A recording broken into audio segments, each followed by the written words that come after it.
April what? 26th, 2016. We're going into a Fed meeting tomorrow for you guys watching live. And those that are watching on recording, it's the late April meeting. Could be pivotal, could be hawkish. I want to hold back on previewing it. Tried to get Woj in here today, but he couldn't make it. But I want to hold off on previewing it until tomorrow and go over kind of what the markets have done right up into it. They're obviously not going to raise the rates, so that's baked in. There's going to be no rate raise tomorrow. The economy isn't doing that great. Globally, it's not doing that great. And here in the U.S., I mean, you see the GDP could come out below 1%, maybe negative. The advanced look at the GDP number on Thursday. I think that there is no inflation, so I think that the Fed, I don't think they raised it prematurely because it was only a quarter point in December. They don't like to kind of lay out what they want to do for a whole year and then not do it. That's essentially where they painted themselves in December by predicting, I think they had a dot system, they called it, where they were going to raise it at every other meeting this year. Well, that got thrown out the window with the whole big sell-off to start the year, historic sell-off, right? China got weak, everything else. So they backed off of that. They obviously haven't raised it since the December meeting. They're not going to raise it here in April. This is the third meeting, I think, of the year, right? They had one in January, one in March. This is number 3, every 6 weeks. So the statement's going to be what's revealing in tomorrow's meeting. If you're watching this live, it's 1 o'clock Central. I'll come into the team room before the Fed releases their statement and do a preview based on the stuff that I look at and get everybody kind of set for it. This meeting, alert levels revealed. Alert levels are essentially the baby bird story. But how do you find the nest? I want to first ask, so last week we essentially revealed it, but I want to go back over it today because it's important. I've heard great things. It's been really great turn the corner moments for some guys. I don't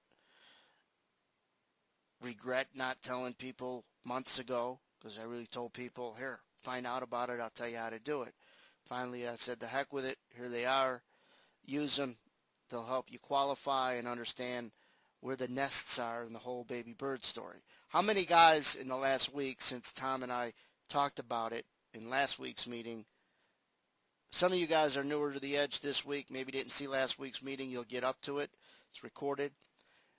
We'll get you up to speed with what these alert levels are all about. But how many guys now added, first of all, here's the question.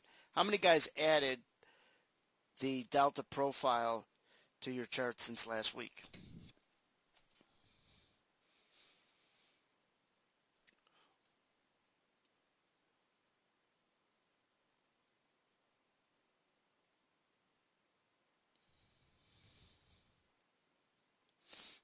Really, Carl?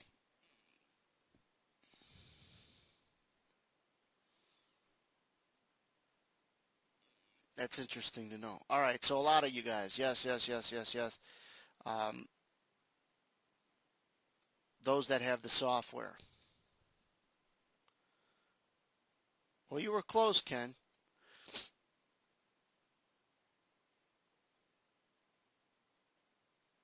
How many have used it to their benefit?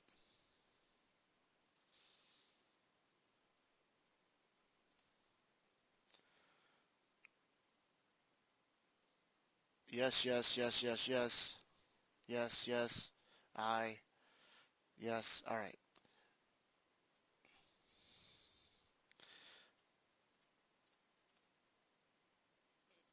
Let me talk to Peter. I'm going to open up your mic, Peter, and have you just talk about how you've used it. Peter came on a few weeks ago and did his. Do you mind if I open up your mic? Okay. You got a mic on you? I'm catching him off guard. I didn't plan to do this, but I want to change my screens over real quick while he's talking.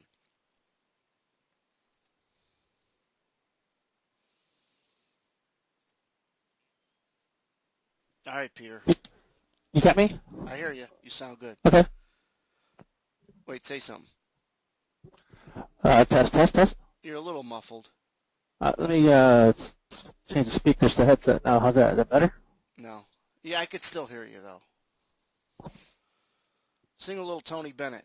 No, I'm just joking. You'll break your eardrums. He sings out by you at Ravinia every August. You ever go see him? We get the schedule. I have not seen him now. I used to actually live 2 houses away from Ravinia, so I was able to listen to every concert. Yeah, I used to go every year and stay in the lawn. And my wife, before we got married, when we got married, before we had kids, we go every summer because he plays there on his birthday Hmm. every year. Ravinia's nice. Anyhow, let's get back to, he sounds a little muffled. Let's just kind of plow through it, though. What has it, shoot, what has it helped you with? If you call it, part of my routine in my step one is level pre-qualification, and it's kind of, I would say, has refined that even more. So the levels are getting tighter and tighter, and then I've actually now been able to actually take a few more trades during the day. So I used to like about 3 on average. I'm now doing this. It's more like 5 or more, because you're seeing some of these areas develop actually during that session. So where I didn't have an opportunity to qualify, it's given me a chance to see something. So you're actually being able to look at qualified real time and in that current session, is what you're saying, right? Yeah,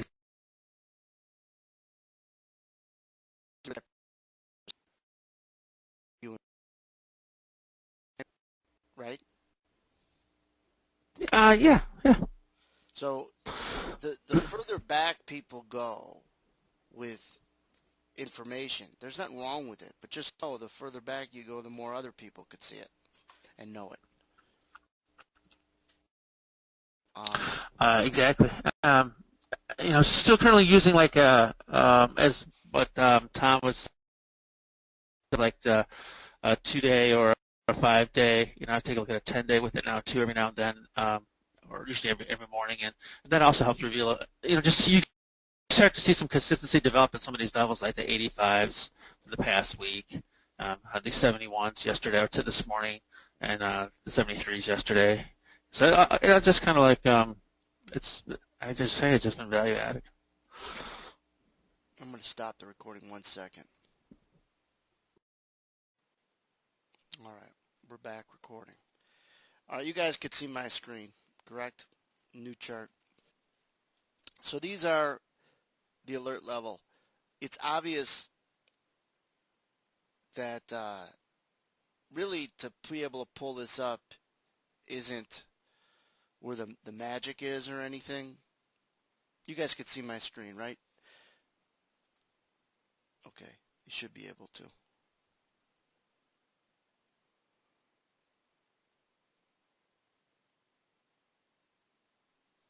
Nobody answers? First guy to answer gets a prize. All right. It was a tie, so no, when there's a tie, no prize. It's a rule. Um, so these are delta profiles. They're just telling you straight across if there was more aggressive selling than buying, and the longer the line that comes out, the more the imbalance there was, right? Now, if it's red, there was more aggressive selling than buying. You guys that are newer, you can go back and find out how to define aggressive buying versus aggressive selling. At this point, most of you guys know what the definition would be. So you pull up a delta profile. This is yesterday's, and it goes back and accumulates. So you could see each strip is keeping track of that session. So last week we talked about this with Tom, and he really liked how when they had big red lines below, how it worked better as support. All right?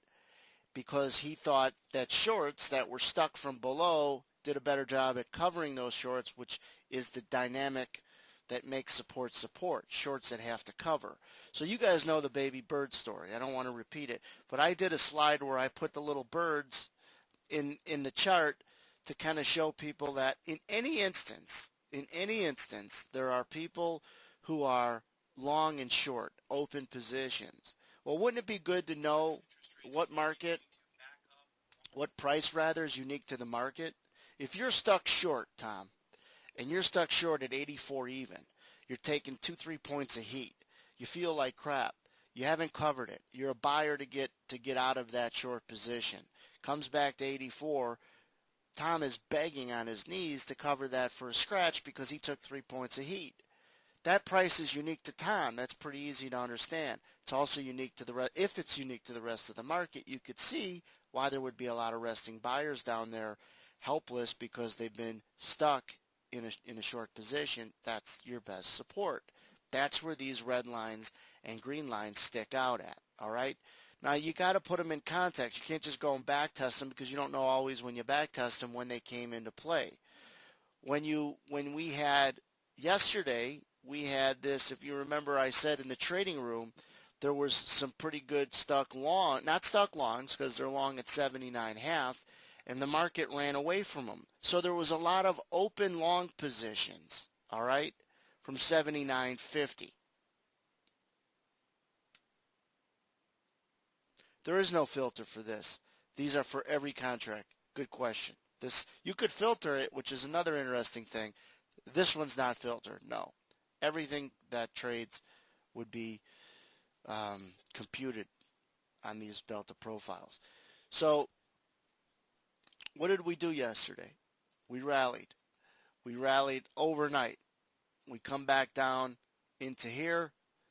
We had some open long positions on the delta profile where my cursor is, 79.5. I said that's a magnet. When it's an open long position below, if there's a lot of people still long, what happens? There's a lot of selling that would push us down to close that long position out. If open longs don't get out, they get anxious as it reapproaches their price, just like you do. If you opened a long at 79.5, you've seen it go 8 points your way. Now it's only 5 points your way. Now it's only 3 points your way. You feel like it's a loser.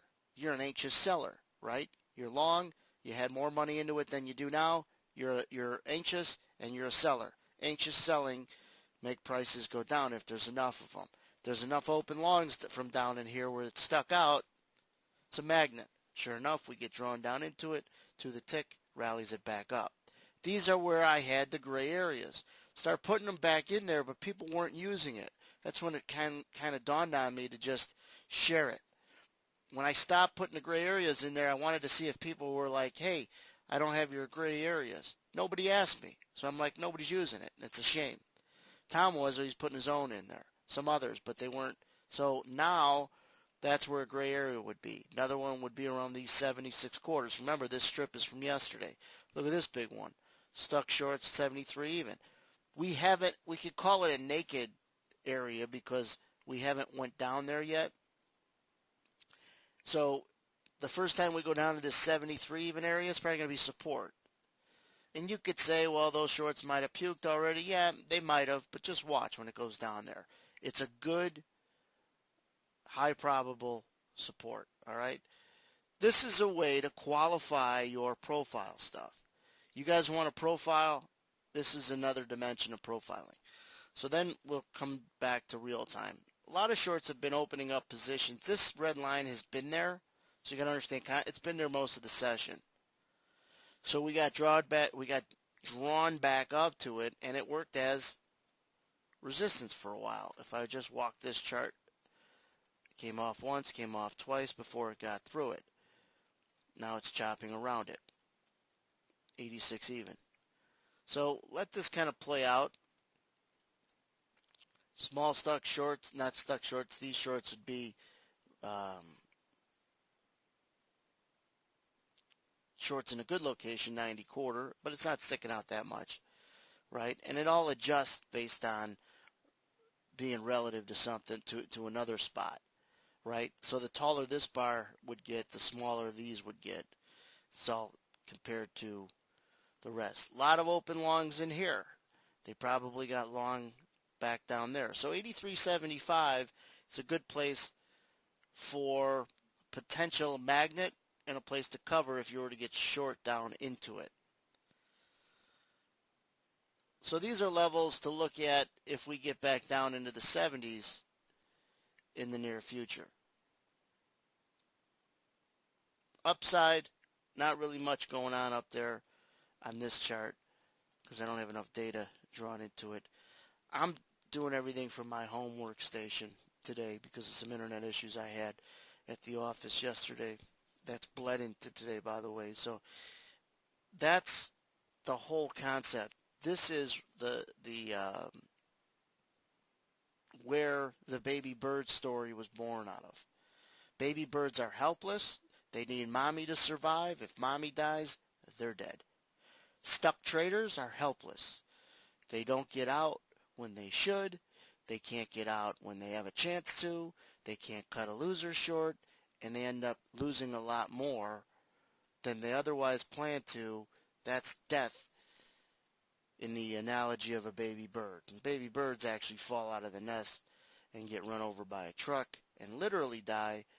Stuck traders that don't know what they're doing, they just die by 1,000 cuts by milking a trading account because of if they continue to feel that helplessness. Being stuck with other traders is what we're trying to follow.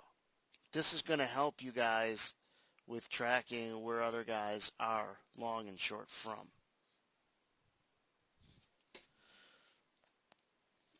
Well, Todd, did you see last week's Edge session? I don't put these charts up in the trading room. Watch last week's if you guys haven't. We revealed how to find the alert levels. These are alert levels, and I never told anybody how to get them unless they figured it out. Now I told everybody how to get them, and it's been a great reaction from people who watched last week. So make sure you watch last week's session with Tom K. Delta profile, that's how you add it. I'm not going to push out a chart definition with these. It's simple to add. When you go into your footprint price statistics, you right click, you go edit preferences, left click it,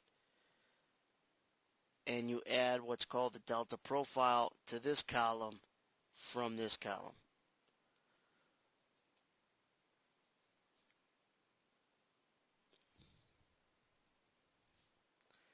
All right, so that's that,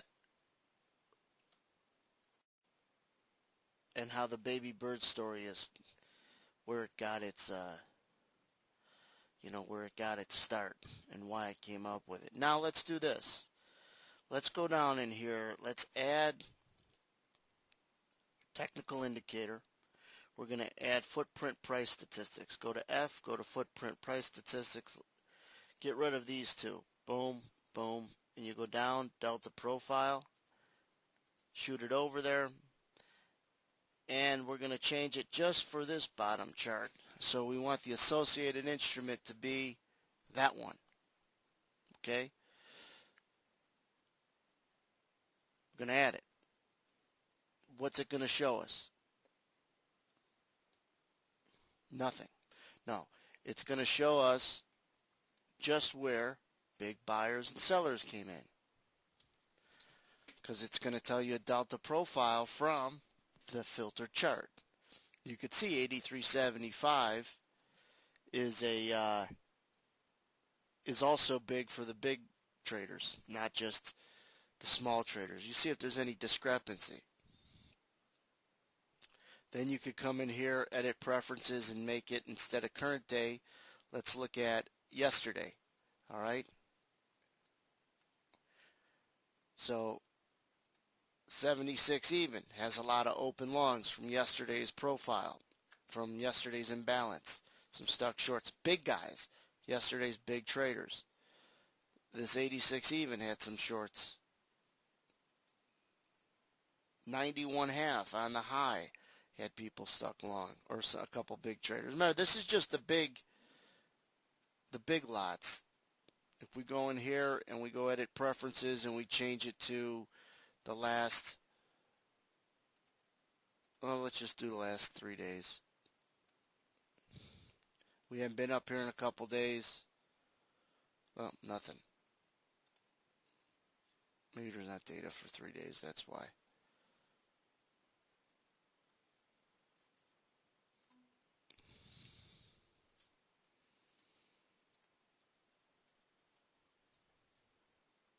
So you guys could play with that and see if there's been an accumulation of bigger buying and selling at a certain price and has a discrepancy with what the guys up top are doing. When I say up top, the overall market. I'm going to get rid of this because I don't want to leave it. These are room charts, right? So I'm not going to leave it for them.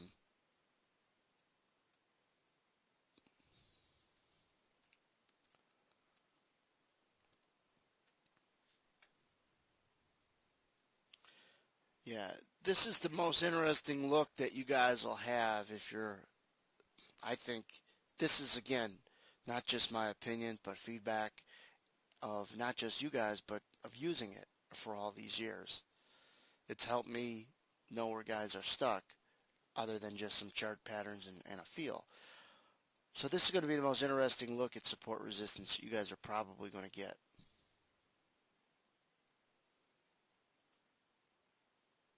This is an indicator, essentially. And then knowing how to use it is what's important.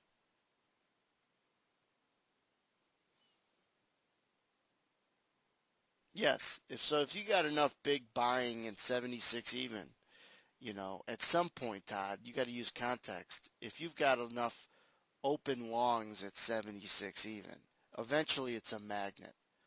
All right, unless the market runs way away from it, never goes back. But you still got to use context to know when to sell it. You can't sell it now and put in no stop to get out for a loser and just bid 76 half and life is good. But it becomes a magnet. Just like a magnet, closer you get to it, the stronger it is. So remember these things. If it's a long red bar below the market, potentially stuck shorts, support. If it's a long green bar above the market, they're long and stuck because price is lower, right? Potential resistance. If they're long green bar below the market, that means they're happy and long, but not if the price continues to move towards it. Because just like when you're happy and long with money in the trade, you get more and more anxious when you see the profits diminish. So that's all back of your hand. Those have to be back of your hand moments. Big red at the bottom, potential support, because that's what we've been saying for years now. After you sell it, you're a buyer. After you buy it, you're a seller. That phrase, the baby bird story, all comes around these delta profiles that you guys, let me throw it back up, that you guys are seeing develop. So like right in here is if you were trying to play a short because you thought that this green was going to be a magnet, you're starting to get that to play out. If you thought, this market had a bigger magnet to the downside, and I think that this is going to make me bearish because we're trading above all this green, you get yourself in a position to get short, and you could use any one of the tools that we talk about so often, that overlap of what's going to get you to qualify your position.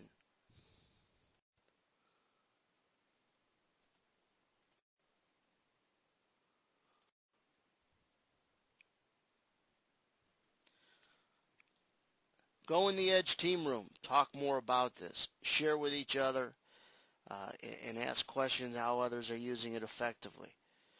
Not everyone's going to use it exactly the same, but it's going to create a better guideline, outline, structure than Profile ever would, or was, and support resistance, going to give you the cleanest support resistance ever. But keep it between us.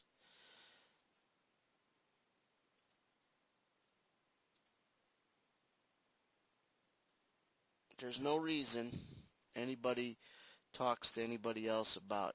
It's not just the tool, it's how to use it, the whole dynamic around it. This is the best indicator, and it's not an indicator, but when everybody's in search of the Holy Grail indicator,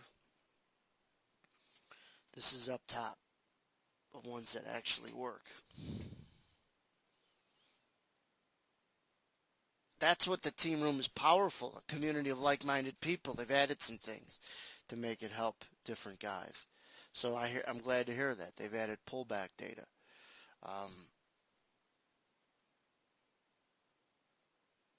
No, the team room isn't just for ES traders. Most of them are, but it's for anyone who's in the edge. Go to it. Because we build out and build out, we'll have guys that just trade oil, maybe just want to talk to each other or stocks or whatever else. But even if you're not an ES trader, it's important to follow what's going on in there.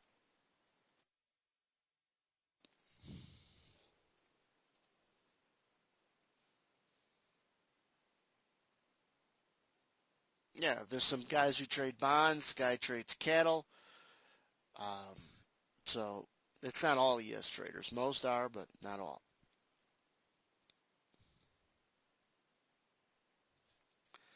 I mean, here, I can guarantee you there was a place to get short. And I was going to say, if you thought 83.75 was going to be a place that had open longs and drag us down, and it will, where to get short when this 500 lot guy bought it and couldn't get it to go up. And I wasn't even watching it.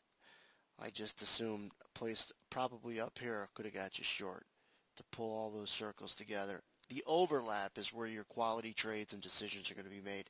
Just know your process. Your process is then it shouldn't be anybody else's. It should be yours. What's your step one? We get back to that. Over the last several weeks, if you don't know what your step one is, if you can't articulate it, you're not there yet. What gets you to sit up in your seat? It's got to be something that's a repetition.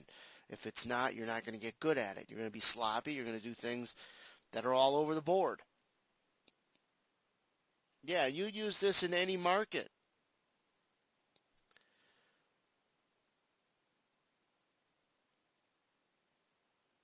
Of course, Carl, another pilot. What I'd like somebody to do, and I'd like someone to volunteer, I'd like people to want to do this. This is important. I mentioned it in the trading room, but I didn't mention that they should do it. But you guys should do this, is someone that has stock data, which means what? Data on individual stocks, so you chart stocks, right? Or a scanner. How many guys got stock scanners in the edge room? Have some platform that scans Scott. You do, Todd? And you could set the criteria for whatever you want.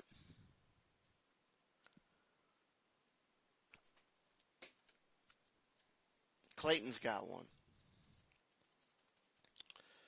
I would do this every day. Are you guys, Todd and Clayton, you guys in front of your screens daily? Do you turn your workstation on almost every day? First thing you should do with that scanner is scan the stocks that are going to open up 2 or 3% higher or lower, and then a scan for their from there scan the ones that are weighted the highest within the index they belong to. And those are the charts you pull up for those stocks every day. Exxon would have come up today. It's going to be different stocks. It could be off of earnings. It could be off of news, whatever.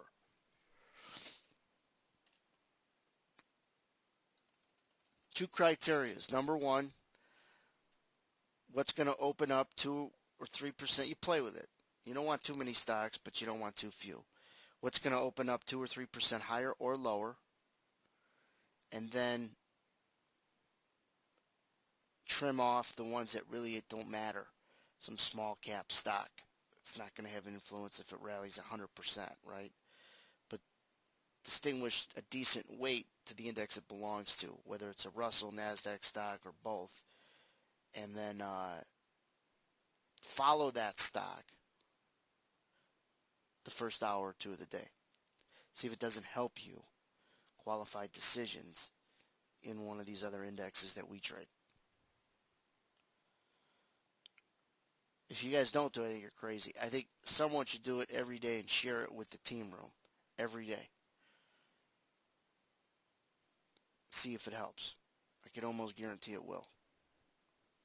Especially not every day though, but when you get some big ones like Exxon or something that, you know, Intel, Google, something that's going to drive Apple, something that's going to drive its index and be a leader. That's a way to find the leader, trade the lagger. It has nothing to do with trading the stock. It has to do with watching the stock. And once you set your scanner, Todd and Clayton, it's just easy. You know, once you set your criteria, it's easy. You just push out the stocks and you have a couple charts built.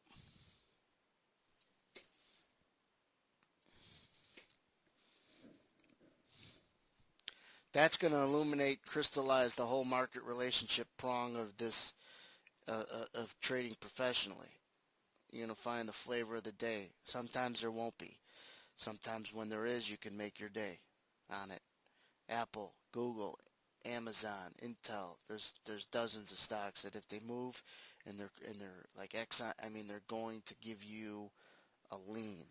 They're going to qualify stuff, they're going to disqualify stuff, and they're going to make you feel like you're not predicting or guessing anymore, but you're qualifying and you're probability predicting is what it is. Predicting with probability. And there's no randomness. There's no profile outlook.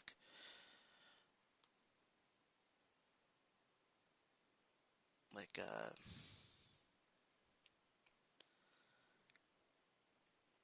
a lot of guys get sucked into. Profile's good. It just can't be the end all. You know, you got to recognize the weakness of profiling. It doesn't give you a good qualifier to get the hell in or get the hell out or execute. All right, let me leave it there for now. I'll stop the recording.